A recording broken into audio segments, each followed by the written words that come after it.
నష్టపోయడానికి అవకాశం 100% ఉన్నది. డైరెక్ట్ వెళ్తే అయితే మజార్ భాయ్కి ఇంత తెలివి ఉంది, ఇంత చదువు ఉంది, ఈ రంగంలోకి ఎందుకు వచ్చాడు?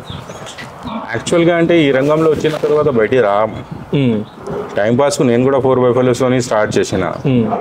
యానిమల్ మీద ముందుగా మీకు ఇంట్రెస్ట్ అవుతాయి, మీరు డైలీ డబ్బులు చూస్తారు.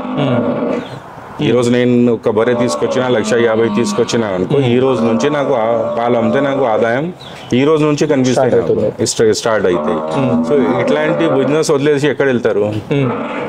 అంటే లాభాలు ఉంటాయా నష్టాలు ఉంటాయి అన్న తర్వాత నష్టాలు అంటే మన డైలీ దీంట్లో అమౌంట్ దీంతో ఉంటాయి.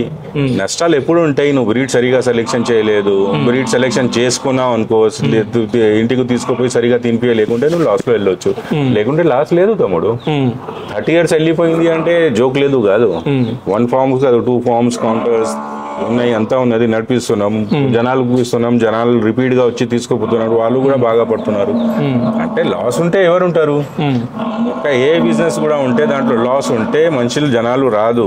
ఈ రంగంకి డైలీ 100 మంది కొత్తగా వస్తారు.